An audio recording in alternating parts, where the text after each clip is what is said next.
You're listening to the Spring Break Money Coach School, a special series from the Wander Wealthy podcast. My name is Tess Wicks. Thanks so much for hanging out with me today. I am so excited to welcome you to the Spring Break Money Coach School. This is a series of 13 episodes, which have been the most listened to and highly valued episodes from the Wander Wealthy podcast over the last 2 years. I have taken the time to make sure to put these episodes in a specific order for anyone who is either looking to refresh yourself on what's important about building a life-changing money coaching program, selling, marketing, and getting your money coaching business off of the ground and booked out, or for those who are brand new to the show and looking for some guidance. These are the episodes to listen to, and I would highly recommend, if you are not at the very first Spring Break Money Coach School episode in the series, scroll back on your podcast player and go start with the one that is sharing my story. That is the first one to tune into so you can see how it all goes down, what I'm all about, and what I bring as a money coach to this space. Now, while you're listening, just a little announcement. I am going on maternity leave in the fall of 2022, which means the Wealthy Coach Blueprint is not open for enrollment. So even if you hear me announce that in one of these episodes, I just want to let you know that we are not open for enrollment, but what you can do is get on the wait list for 2023 enrollment periods. In the meantime, I would definitely suggest for you to check out the pricing formula, which you can find at wanderwealthy.com/pricing. If you're struggling with pricing your services and not really sure what a package would look like and how you would price a coaching package, that is the guidebook, calculator, and little mini trainings that you need to get that all sorted out. Another way that we can quote unquote work together with a wink is by you getting access to the client attraction content matrix. This is a quick mini course that's going to teach you my secret sauce to creating content that converts. Whether you want to create TikToks or Instagram Reels, stories, posts, videos, even for YouTube or podcast episodes, even blog posts, this matrix is going to change your business. Because when it comes to creating content, you need to make sure that you're creating content that speaks to your audience and then gets them to turn into paying clients. So you can get access to that by heading to wanderwealthy.com/content. And if you want a very special deal, get your hands on the pricing formula first, and you might just get a very special discount to the matrix, as well as a special treat in between that teaches you all about my simple sales strategy. So wanderwealthy.com/pricing to get your hands on the formula, and wanderwealthy.com/content if you're just interested in the content matrix. And those are some ways that we can continue to work together over the next handful of months. Thanks again for tuning in to the Spring Break Money Coach School. Now, without further ado, let's get into this week's episode for this amazing series. Hey, my loves. Welcome back to another episode of the Wander Wealthy podcast. My name is Tess Wicks. I am your host, founder of Wander Wealthy, and your business coach to help you build and scale and run your booked out money coaching business.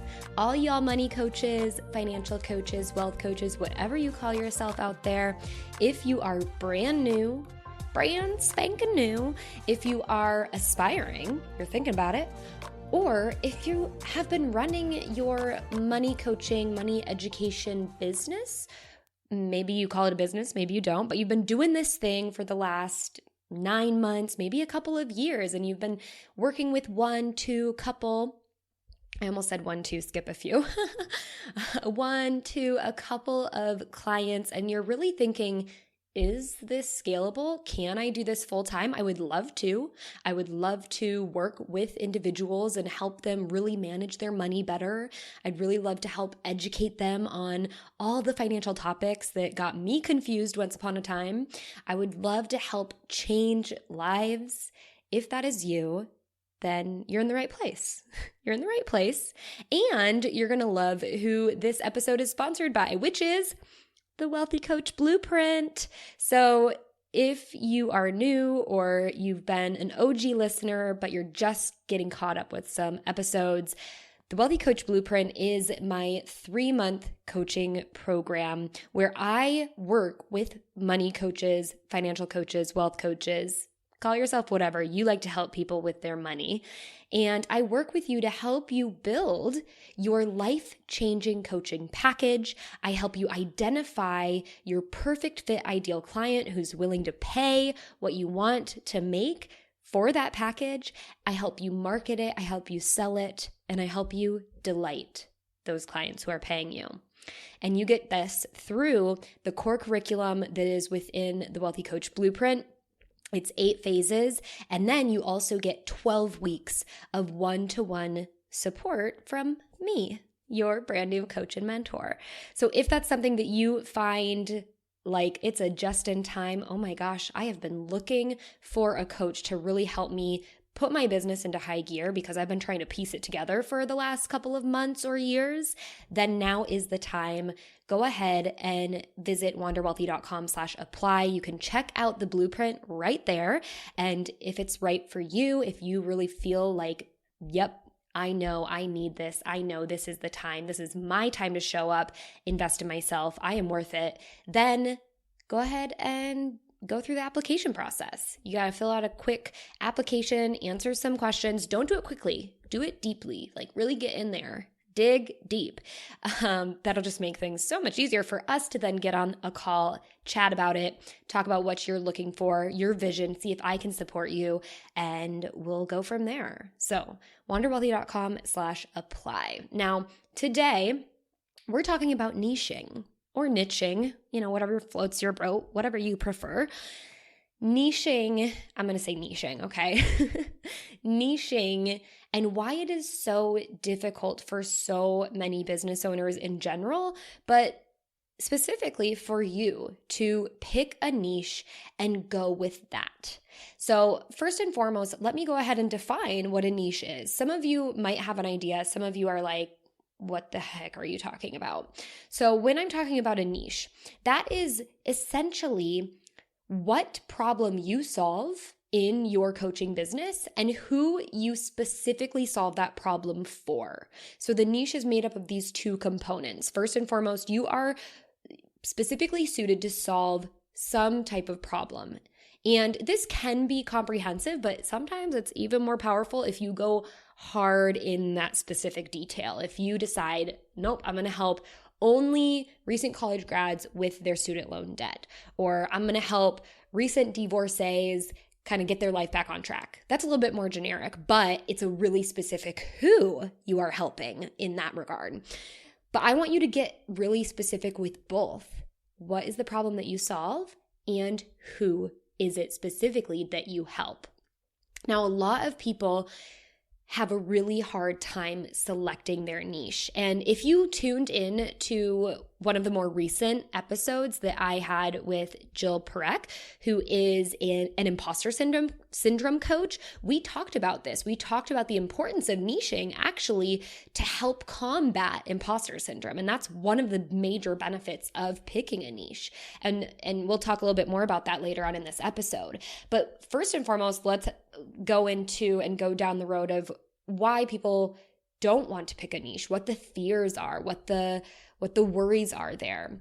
And so the main reasons and the main sticking points that I see in my clients and my peers and even myself that I personally experienced in the past when it came to picking a niche was, I don't want to limit myself. I'm really worried that if I, really laser focus into this one thing, that I am going to limit myself personally from exploring other areas of this business or from being able to scale this business or being able to expand. So it's a very personal, you focused sticking point. This one, there are many more, but this is the first one, is really worrying about you limiting yourself if you pick who you want to work with, because maybe you will get sick of the topic, or maybe you will not be able to scale your business and make more money. And in the Wealthy Coach Blueprint, we talk about the importance of becoming so obsessed with your ideal client and their problem and kind of going away from your problem. So stop trying to solve your problem. By solving other people's problems, you'll actually be able to solve your problems. So that's one way to think about it. But also, this is actually so flawed in the way of thinking. It's natural to think that, to think, oh my gosh, I'm going to get bored of this topic, or maybe you're going to run out of ideas around this specific topic, or you're going to feel really restricted around what you can do, what you can offer, what you can see for yourself in your business. And on the contrary, first and foremost, we have to go into business with the belief that our best ideas are still in front of us. So that's one thing. But also, so many of us trip over the starting line when it comes to thinking about like, oh, I'm going to run out of ideas to talk about, because I have never pursued something and actually run out of ideas to talk about. I definitely thought about it. Like I even thought that talking about finance in general, personal finance in general, I would totally run out of ideas. And I think the reason that a lot of us feel that is because we think that our content, like our one podcast episode, has to cover the gamut of one specific category. So in the case of my business, where it stands right now, I like to talk about finding your target client and really honing in on your niche. I like to talk about marketing yourself and really making sure that you are meeting your target clientele where they're at on their buyer's journey so that you can, speak their language and speak directly to them. And then I also like to talk about delighting your clients and making sure that you're offering something that they really want and they see a lot of value in, and you're unexpectedly delighting them. Okay, so those are three main things. There's some other kind of smaller components to those, but those are three key topics that you're going to hear from me. And if I thought that I had to cover everything about niching in one episode, then for sure I would think, okay, I only have 3 episodes then if these are the 3 topics and that's all I'm going to be talking about. When in fact, when you niche, when you select a problem, first and foremost, you'll dive in and you'll find a bunch of mini or smaller, sub problems to deal with under that overarching problem. And you'll also find so many different scenarios to apply it to, and you'll find so many solutions and so many pain points that are very unique to your target client. And so you have all these different things to talk about within your problem. You can talk about how to approach the problem. You can talk about why the problem exists. You can talk about solutions to resolving the problem. Like there's so many things, but we get so in our head of thinking like we have to cover everything about that topic in one piece of content that I'm totally going to run out of ideas. So that is one thing to note, and you're really only going to figure out that you're not going to run out of ideas to talk about when you actually select a niche and go in.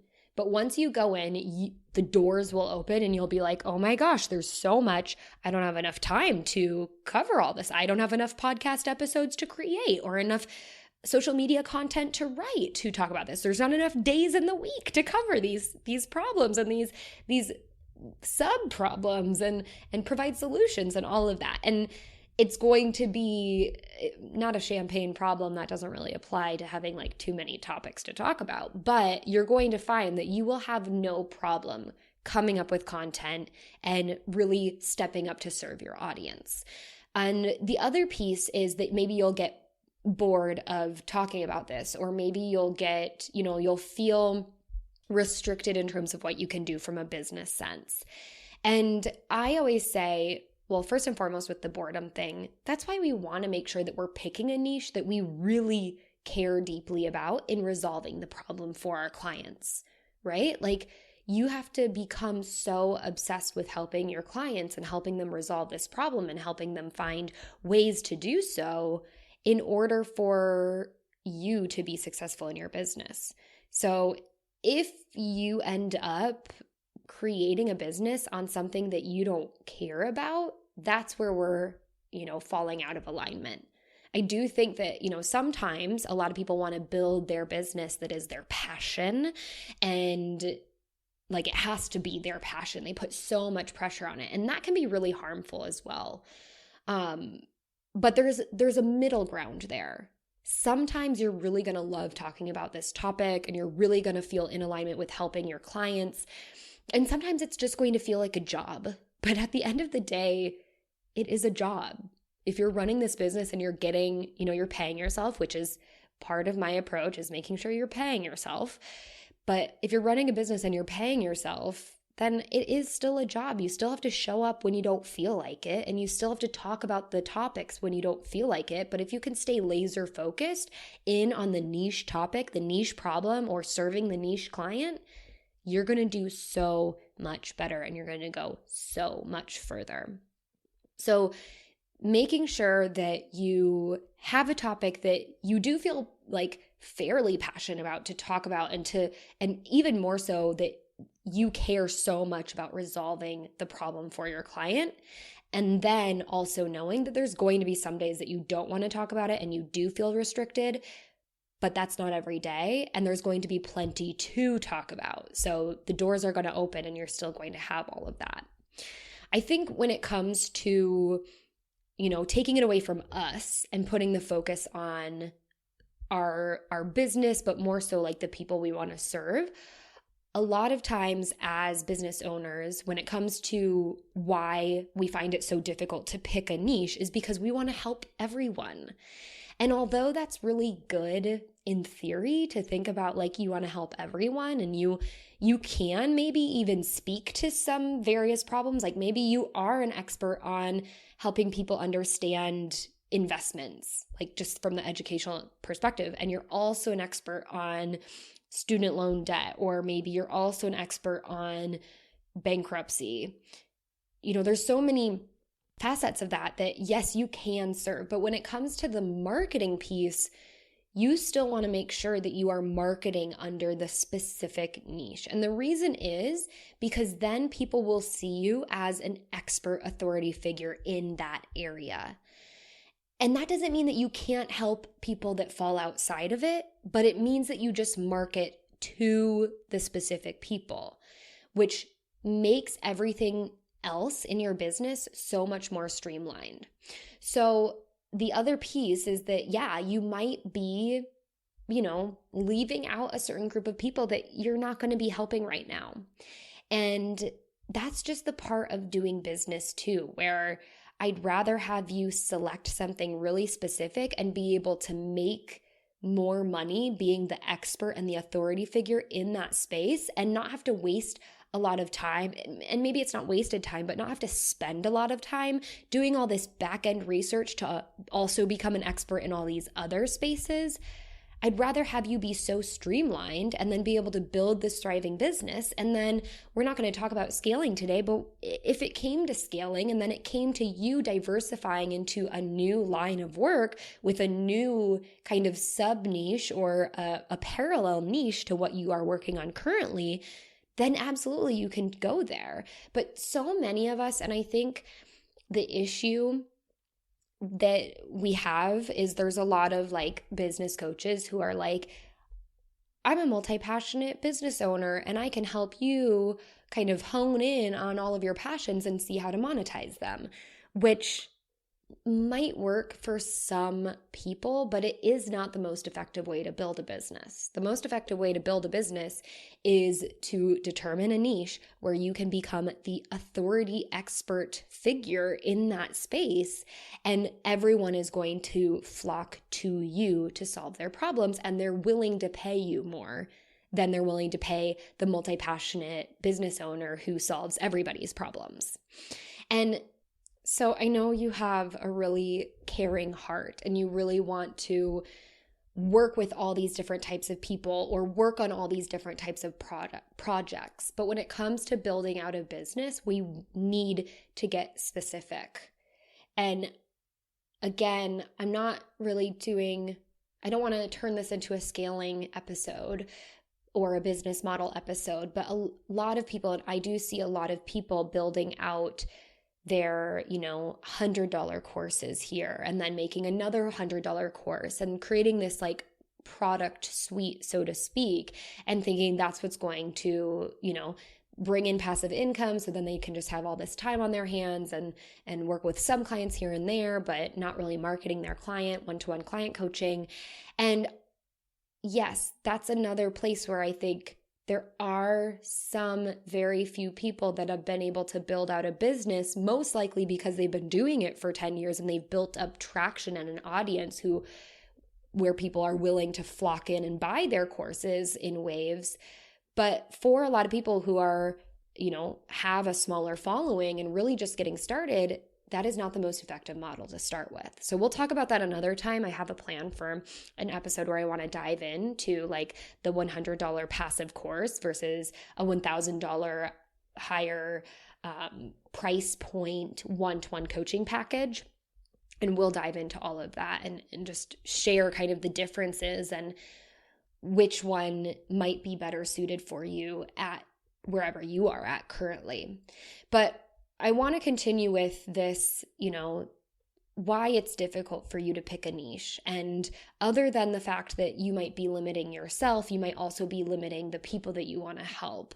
When in reality, when we can focus in on one problem, we can really create that authority and expert status in that specific field.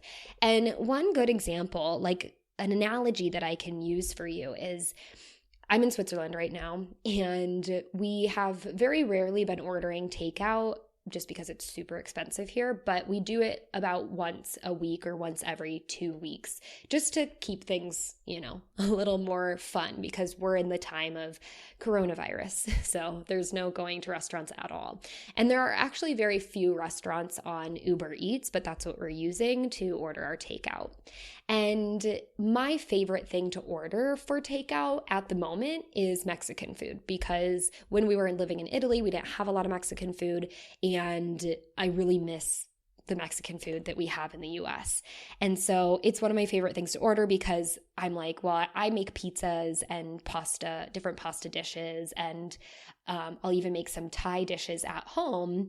So if I'm going to order something, for whatever reason, I don't make a lot of Mexican at home, and I'd rather order it from a Mexican restaurant. So anyway, we're looking at these Mexican restaurants, and again, there's very few options to begin with, but there are a couple that are specifically specialty Mexican restaurants, and they focus on Mexican food.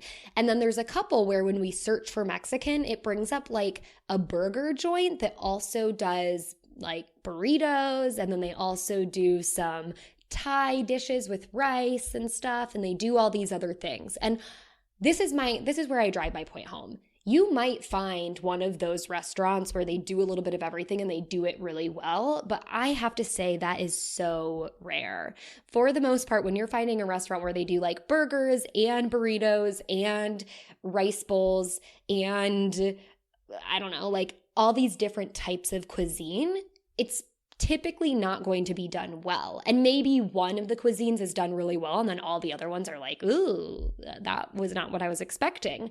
But we've done that. We got in a bind and we ordered some burritos from like kind of an Americana style restaurant that was more focused on burgers, and it wasn't good. And so we're like, well, why did we even do that? Well, we were desperate and none of the Mexican restaurants were open. But that's what I'm talking about when you're trying to do a little bit of everything and you do it all just a little, for lack of a better term, half-assed, compared to when you go really specific into one problem that you want to solve and you work with one type of person and they're like, yes, you are the person that I need to hire because I know this is what you do, this is what you focus on, and I'm willing to pay you a little more because I don't want to go to the Americana grill that serves a little bit of everything and they do it really bad. And that's what I'm talking about when it comes to niching. So when you pick a niche, these are the benefits that you get.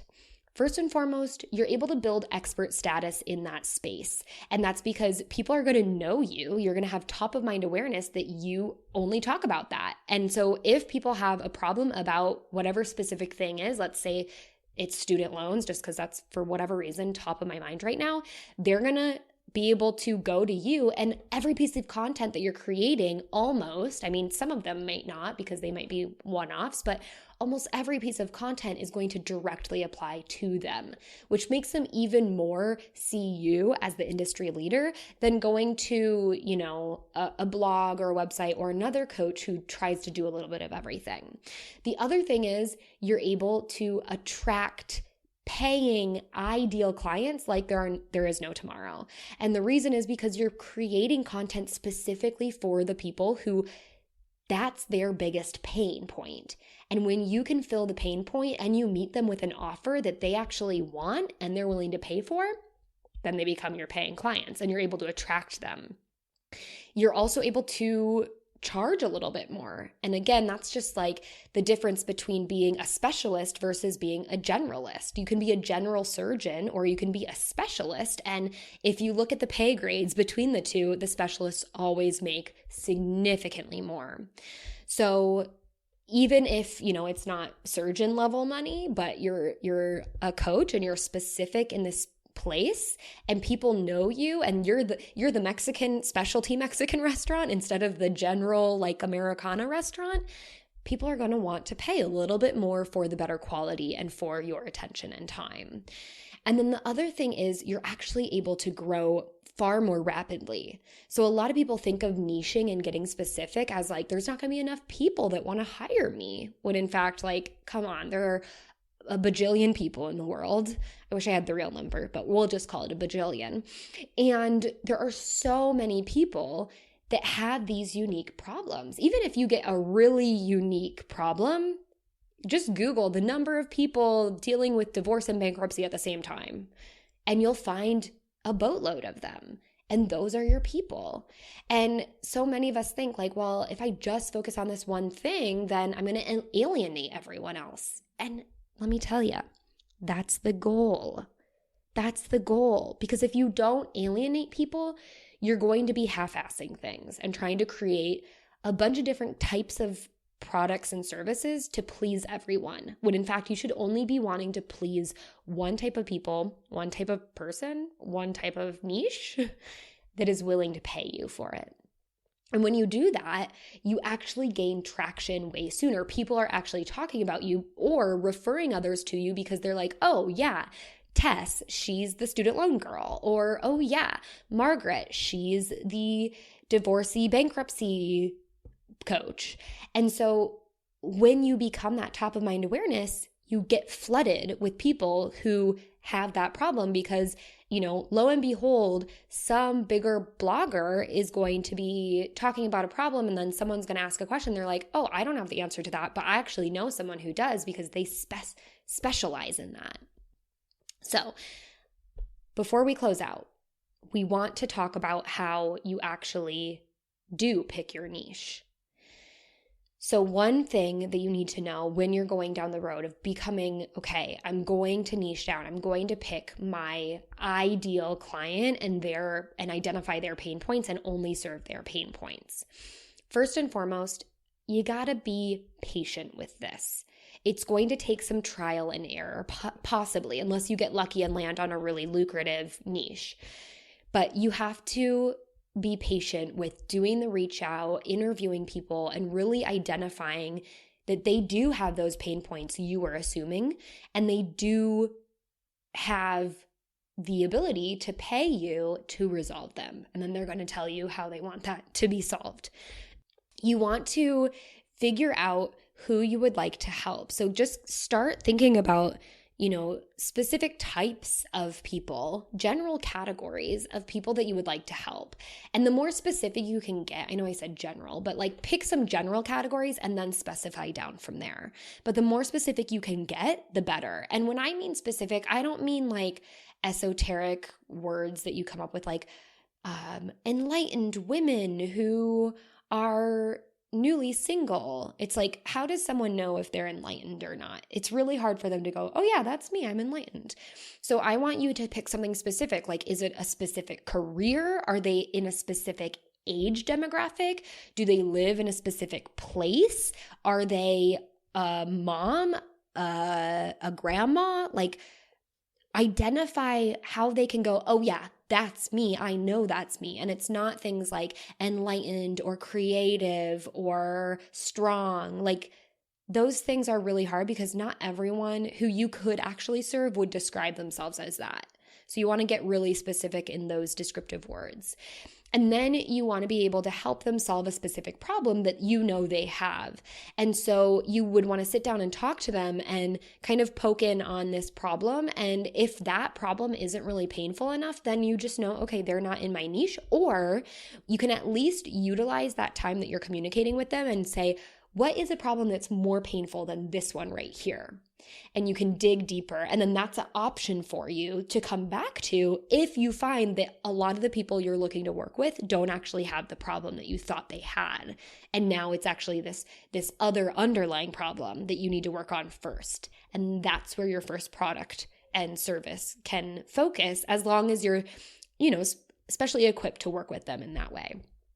And then the fourth thing is you want to make sure that they are willing to pay to solve that problem for you. So that's why you want to find the most painful one, tap on it, figure out how they describe it, what they feel, how painful it really is, and also understand like what they would like you to help them with, how you could solve that problem. If they could ask you a bunch of questions, what would those questions be, and how much money would they be willing to pay to solve that problem? And that's really going to get you a good idea of having a really solid niche. And now you know, oh, this is what I get to focus on. I get to focus so much on it that I'm going to become an expert. People are going to refer people to me. Even if those people didn't work with me in the past, they're still going to know me as this specific expert. They're going to refer people to me. And that's where you're going to grow more rapidly. You're going to actually make money faster. And you're going to love what you do and see that there's so much content there. There are so many people willing to pay you for it. It's all there. And it just might take some trial and error to find that specific, unique melting point where you have the person, the most painful problem, you're uniquely qualified to solve that problem, or you're really resourceful enough to become the expert in that problem. And then they're willing to pay for you to solve that problem. Okay. So the last thing I'm going to leave you with is a little just piece of homework, let's call it. And I want you to develop your I help statement. This is like your mission statement in your business. But what this does is it helps you stand out wherever you're promoting yourself, and it helps you specifically call out the people that you want to work with, so your niche of the people you want to work with, and the problem that you solve. And maybe you're not poking at the direct problem, but you're showing them the solution of how you can solve it. So as an example, my I help statement is I help money coaches, and I could get more specific and go new, aspiring, and frustrated money coaches create a life-changing offer, get more clients, and make more money. So that's my specific I help statement, because their problem right now is that they're not making any money, or they're making very little money, and they're like worried about the sustainability of it all. And the reason they're not making money is obviously they don't have enough clients, and they're not sure how to get those clients, and they also aren't feeling super confident in the offer that they are putting out into the world. Or maybe they're not even putting an offer out into the world, which is also why they're probably not getting any clients. So that drives in to not necessarily poke on the pain point, but it sort of pokes on the pain point because it tells them what they don't have and what they ultimately want. And so that's something that you can really do is I help, who do you help? And don't say empowered, enlightened, strong, like say something specific. Like I help women in STEM pay off student loan debt without, and you can do a without giving up their happy hour or something. So you can really dig into this specifically, who do you help, so that someone can go, I could find a profile and go, oh, I'm a woman in STEM. I studied actuarial science, which is mathematics, so I'm a woman in STEM. Cool. I have some student loan debt. Oh my God, she'll help me pay it off without giving up my happy hours? Hell yeah, let me sign up for that. Or let me just start following her. And then let me maybe start having conversations with her, and then let me eventually turn into a client. And it's not going to happen necessarily in that way, but it could, and that'd be awesome. So that's what you need to do. The niching, identify first and foremost, why are you afraid of it? What's holding you back? And hopefully this episode has helped you show that the benefits of niching are so much greater than your fears of doing it. And also what the benefits really are and how you can utilize those to your advantage and how you actually pick a niche, how you actually go about it. So use that and then create your I help statement, and I want to see it. So if you put it like in your Instagram bio or do something, even just like write it down and then you want to workshop it, go ahead and take a photo of it and share it on Instagram and tag me at Tess_Wicks. If you're not ready to put it publicly, you can go ahead and send it to me in a DM and we can chat it out there. And if you really feel ready to take your business to the next level, you're ready to hone in on that niche and get all of my tools and resources to really help you validate your idea and create your offer, your life-changing offer, and then actually market it to your ideal clients who are at any stage of their buyer's journey, then I invite you to check out the Wealthy Coach Blueprint. You can go to wanderwealthy.com/apply to check it out. Go ahead and apply. The button is at the bottom. Fill out the application. We'll jump on a call and we'll see if it is the right fit for you. So wanderwealthy.com/apply. Thank you so much for joining me today. Let me know if you have any other niching questions by sending me a DM on Instagram at Tess_Wicks. And until next time, I hope you wander wealthy.